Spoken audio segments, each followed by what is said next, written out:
आज हम आप लोग के सामने बात करेंगे बिहार के भूगोल में पार्ट 2 आज हम लेकर आए हैं और ये है कुछ प्रमुख नदियाँ। ठीक है, प्रमुख नदियों से संबंधित कैसे कैसे क्वेश्चन पूछे जा सकते हैं ये हम बात करेंगे। चलिए एक बार फिर आशुतोष सर की तरफ से आप लोग को बहुत बहुत तहे दिल से नमस्कार।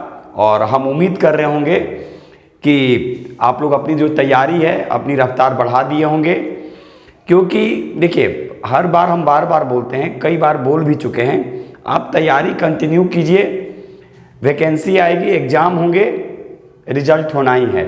रोक के तैयारी नहीं करेंगे, कंटिन्यू। देखिए सिंपल सा सोचिए, जब हमारे नेता लोग, क्रिकेटर लोग दिन रात अपने ही काम में रखे रहते हैं। देखिए एक क्रिकेटर को देखिए, वो 0 पे भी आउट होते हैं, 100 रन भी बनाते हैं, फिर भी प्रैक्टिस करते हैं। हमारे नेताजी लोग को देखिए, क्या है भाई कि ऐसे नेता तो सिर्फ एक ही हुए थे भारत में, सुभाष चंद्र बोस। बाकी तो ये लोग क्या हैं कहा नहीं जा सकता। लेकिन देखिए हारते हैं जीतते हैं, अपने काम में एकदम लगे रहते हैं, और हम लोग क्या हैं इनके पीछे भागते हैं। तो यहाँ से हम आपको बार बार बोल रहे हैं, इनके पीछे भागना बंद कीजिए और खुद के पीछे भागिए और अपनी खुद पहचान बनाइए। नहीं तो ये किसी के नहीं होते हैं, ये अपने एक दायरे छोड़ देते हैं एक दूसरे से मिलने के लिए, और हम लोग आपसी मतभेद और मनभेद दोनों उत्पन्न कर लेते हैं। तो आप भी अपनी तैयारी में लगे रहिए, ठीक है, और भागिए नहीं, खुद के पीछे भागिए और अपनी पहचान बनाइए। ठीक है, कोई किसी के काम नहीं आएंगे, अपनी पहचान बनाइए।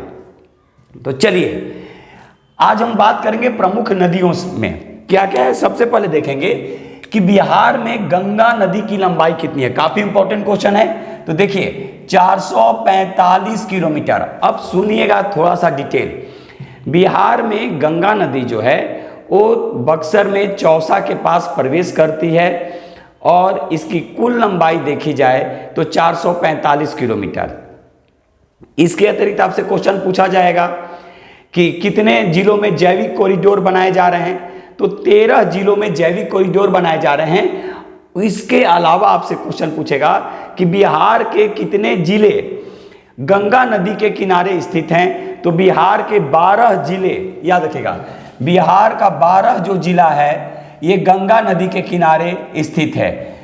इसके अतिरिक्त पूछेगा कि सर्वाधिक कौन सा जिला, यानी गंगा नदी, यानी कहने का मतलब है कि सर्वाधिक लंबाई बिहार का कौन सा ऐसा जिला है जिसकी सर्वाधिक लंबाई, ठीक है, सर्वाधिक लंबाई है। यानी गंगा नदी की सर्वाधिक लंबाई अगर आपसे पूछा जाएगा कि गंगा नदी की सर्वाधिक लंबाई, ठीक है, सर्वाधिक लंबाई पूछेगा कि सर्वाधिक लंबाई किस जिले की, याद रखिएगा।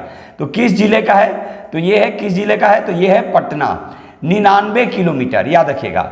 इसके बाद आता है भागलपुर, याद रखिएगा, भागलपुर है 97 किलोमीटर।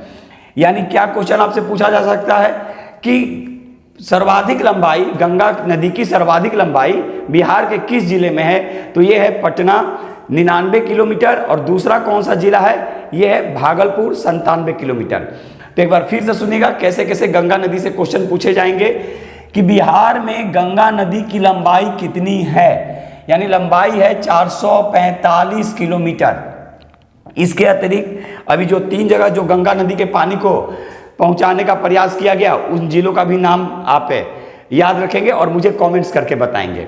हम पहले ही बोल चुके हैं, अब कुछ क्वेश्चन आपके लिए छोड़ेंगे एक्सप्लेन करते समय, ताकि आप मुझे कमेंट्स करके बताइए, या फिर हम अगली क्लास में उसको जब कभी वैसा क्वेश्चन आएगा तो बताएंगे।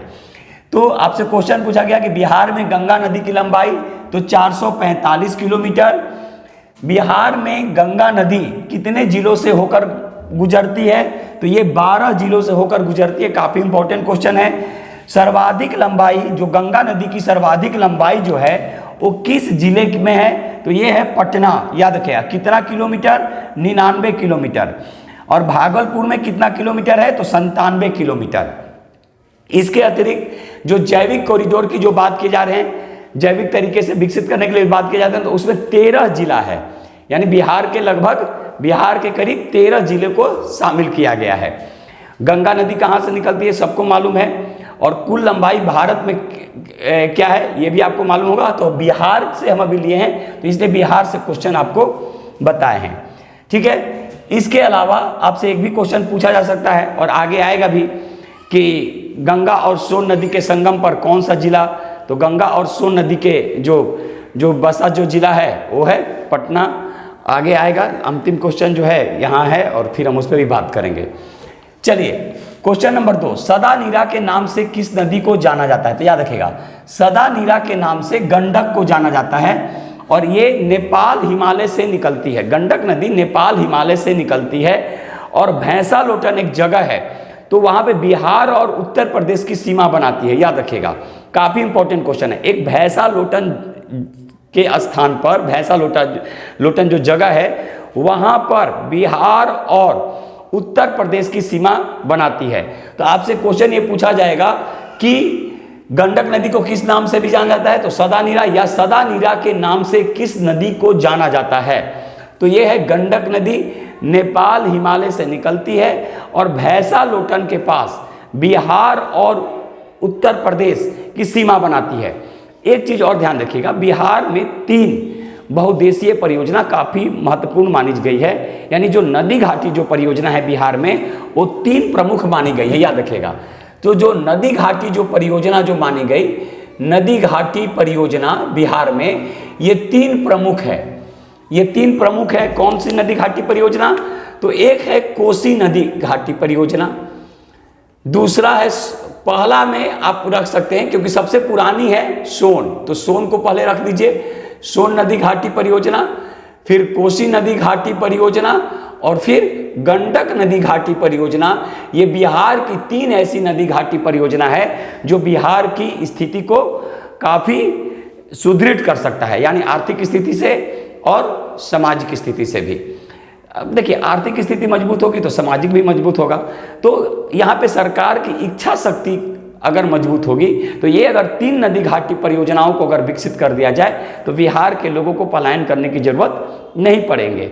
ठीक है, देखिए ऐसे भी अगर बिहार में 3 उद्योगों को बढ़ावा दिया जाए तो ये हम लोग जो सोचते हैं कि हम लोग बाहर जाएंगे पलायन करेंगे, वो पलायन को रोका जा सकता है। देखिए, बिहार में रोजगार को बढ़ाने की दृष्टि से 3 योजनाओं पे अगर सरकार काम करे, थोड़ा सा देखिए, थोड़ा सा होता क्या है, पढ़ाते पढ़ाते कि कुछ बताना जरूरी हो जाता है। तो ये है small scale industries, agro based industries और टूरिज्म। अगर इन तीनों को बढ़ावा दे दिया जाए तो बिहार में रोजगार की अपार संभावनाएं हैं। लेकिन क्या है, अभी तक जितनी भी सरकारें बनी या जो सरकारें अभी काम कर रही हैं, ठीक है, अभी तो देखा जाए आने वाले समय में, तो ये 3 पे अगर काम कर लें कोई भी सरकार, बिहार में जिनकी भी सरकार बनती है, तो ये कहीं ना कहीं बिहार के युवाओं को जो पलायन जो कर रहे हैं उनको रोका जा सकता है। ये कौन कौन से हैं? बिहार के दशा और दिशा दोनों को बदल सकती है ये 3 महत्वपूर्ण बातें। एक small scale industries, agro based industries और टूरिज्म। अगर इन तीनों पे ध्यान दिया जाए तो बिहार की स्थिति काफ़ी अच्छी हो जाएगी और फिर कहीं जाने की जरूरत नहीं पड़ेगी, बस केवल विल पावर की जरूरत होना चाहिए। ठीक है, उसी तरह हमारे 3 नदी घाटी परियोजनाएं जो काफ़ी इंपॉर्टेंट है बिहार के लिए, वो है सोन नदी घाटी परियोजना जिसकी शुरुआत जो की गई थी ब्रिटिश सरकार के द्वारा। ठीक है, रोहतास में चावल के पैदावार को बढ़ाने के लिए ही 1874-75 में इसको विकसित किया गया था। इसके बाद कोसी नदी घाटी परियोजना, इसको भी अगर विकसित कर दिया जाए, इस पे अभी ये डगमरा जल विद्युत परियोजना को विकसित किया जा रहा था सुपौल जिला में, सुन रहे हैं, फिलहाल अभी उस पर रोक लग गई है, तो इस पे भी अगर सरकार ध्यान दे। और फिर गंडक नदी घाटी परियोजना, ये 3 नदी घाटी परियोजना जो है वो बिहार की दिशा और दशा दोनों को बदल सकते हैं। और हम लोग चाहेंगे कि भाई जो भी हो वो बिहार के लिए अब हो, विकास के लिए काम हो। ठीक है, तो चलिए, तो इसमें ये गंडक नदी घाटी परियोजना, गंडक नदी हो गया, यानी सदा नीरा को किस नाम से जानते हैं? तो गंडक नदी के नाम से, गंडक नदी को। सोन नदी का उद्गम स्थल, देखिए काफी इंपॉर्टेंट है। तो सोन नदी का उद्गम स्थल कहाँ है? तो मध्य प्रदेश के अमरकंटक, याद रखिएगा, मध्य प्रदेश के अमरकंटक से सोन नदी निकलती है। ठीक है, सोन नदी कहाँ से निकलती है आपसे पूछा जा सकता है। दो और नर्मदा और ताप्ती भी याद रखिएगा अमरकंटक से ही निकलती, कभी कभी क्वेश्चन पूछा जा सकता है। तो ऐसे तो हम अभी बिहार के नदी के बारे में बात कर रहे हैं, ऐसे हम आपको बता दिए कि नर्मदा और ताप्ती भी, ठीक है, नर्मदा और ताप्ती जो नदियां जो हैं ये भी अमरकंटक यानी मध्य प्रदेश के अमरकंटक से निकलती है। तो सोन नदी का उद्गम स्थल कहाँ है, तो ये मध्य प्रदेश, याद रखिएगा मध्य प्रदेश के अमरकंटक, याद रखिएगा अमरकंटक से सोन नदी निकलती है। अभी फिर हम बात किए सोन नदी घाटी परियोजना की बात किए, बिहार की सबसे पुरानी नदी घाटी परियोजना, एक तरह से भारत का भी कह सकते हैं, क्योंकि स्वतंत्रता के बाद अगर देखा जाए तो पहली ऐसी नदी घाटी परियोजना वो हुई दामोदर नदी घाटी परियोजना। लेकिन स्वतंत्रता के पहले की बात करेंगे तो सोन नदी घाटी परियोजना करीब 1874 या 75, डेट मुझे एक्यूरेट ध्यान में नहीं आ रहा है, लेकिन 74 और या 75 होगा, ठीक है, उसमें हम देख के फिर आपको मेंशन कर देंगे, ऐसे आप लोग भी एक बार देख लीजिएगा। तो क्वेश्चन क्या था कि सोन नदी का उद्गम स्थल, तो ये मध्य प्रदेश के अमरकंटक। चलिए क्वेश्चन नंबर 4, विश्व एवं बिहार में सर्वाधिक गाद लाने वाली नदी कौन है, तो याद रखिएगा कोसी नदी। कोसी नदी को बिहार का शोक भी कहा जाता है। एक क्वेश्चन और याद रखिएगा कोसी नदी से एक क्वेश्चन और आप याद रखेंगे, यहां हम लिख दे रहे हैं, ठीक है, कोसी नदी से एक क्वेश्चन और आप याद रखिएगा, 2008 कुशहा बांध, याद रखिएगा कुशहा बांध जो त्रासदी जो हुआ था, याद रखिएगा ये कोसी नदी पे ही बना हुआ था कुशहा बांध, और इसके टूटने से ही काफी त्रासदी हुई थी, ये सबको मालूम है। तो अगर इसको भी अगर अच्छे से डेवलप कर दिया जाए, क्योंकि बिहार और नेपाल की संयुक्त परियोजना है, अगर इसको डेवलप कर दिया जाए, विकसित कर दिया जाए, तो फिर हमारे यहाँ अपार संभावनाएं हैं। हम बोले भी कि अगर 3 नदी घाटी परियोजना को अच्छे से विकसित कर दिया जाए और 3 उद्योग, 3 नदी घाटी परियोजना, एक बार फिर हम बोल रहे हैं कौन कौन, तो सोन नदी घाटी परियोजना, कोसी नदी घाटी परियोजना और गंडक नदी घाटी परियोजना को विकसित कर दिया जाए, और उद्योग में 3 agro based industries, small scale industries और टूरिज्म को अगर बढ़ावा दिया जाए, तो बिहार से जो पलायन की जो स्थिति है या जो बिहार में जो बेरोजगारी की जो व्याप्त स्थितियां हैं, इसको कम किया जा सकता है, यानी कहा जा सकता है कि हद से ज़्यादा इस पे हम लोग कंट्रोल कर सकते हैं, ठीक है, यानी रोजगार की अपार संभावनाएं विकसित हो सकती है, बस केवल चाहिए क्या, विल पावर, ठीक है। तो क्वेश्चन क्या है, विश्व में एवं बिहार में सर्वाधिक गाद लाने वाली नदी, तो कोसी नदी, ठीक है, नेपाल के गोसाईनाथ के सागर माथा से ये नदी निकलती है, और अपनी स्थिति बार बार बदलने के कारण इसको बिहार का शोक भी कहा जाता है। क्वेश्चन नंबर 5, कर्मनाशा निकलती है कहां से, तो विंध्याचल की पहाड़ियों से, याद रखेगा कर्मनाशा नदी बक्सर में, आप जान ही रहे हैं चौसा के पास, और तो विंध्याचल की पहाड़ियों से कर्मनाशा नदी निकलती है। क्वेश्चन आपसे पूछा जा सकता है कर्मनाशा नदी कहां से निकलती है, तो विंध्याचल की पहाड़ियों से। क्वेश्चन नंबर 6, अजय नदी के बारे में अगर पूछा जाएगा, देखिए काफी इंपॉर्टेंट है, कभी कभी ऐसा क्वेश्चन पूछा जा सकता है, कहाँ बहती है, तो ये है जमुई, काफी इंपॉर्टेंट है। तो अजय नदी जो है वो जमुई में है। क्वेश्चन नंबर 7 देखेंगे, गया किस नदी के किनारे स्थित है, काफी इंपॉर्टेंट है, तो फल्गु, याद रखिएगा, और इसको निरंजना नदी, आपको ही मालूम है बुद्ध को ज्ञान की प्राप्ति यहीं पे हुई थी, निरंजना नदी, तो इसको निरंजना नदी भी कहा जाता है, और बुद्ध को ज्ञान की प्राप्ति, देखिए अभी आ गया, अगर बोध गया को भी टूरिज्म के रूप में डेवलप कर दिया जाए, पर्यटक के रूप में डेवलप कर दिया जाए, तो गया ही एक ऐसा, बोध गया एक ऐसा शहर है जो काफ़ी वहाँ से काफ़ी राजस्व की प्राप्ति हो सकती है। तो बार बार हमारा ये है कि कम से कम अब बिहार को एक उस उम्मीद के साथ आगे बढ़ना होगा, ताकि युवा जो हैं वो बिहार में ही रहें, ठीक है, और अभी हमारे युवा बने भी हैं, तो अब इनसे काफ़ी उम्मीद भी है, देखिए, तो इसीलिए बार बार हम बोल रहे हैं कि कम से कम इस चीज़ को ध्यान में रखना होगा कि बिहार के युवा जो पलायन जो कर रहे हैं उनको कैसे रोका जाए, और यहीं पर क्योंकि मैन पावर मेरे पास बहुत ज़्यादा है।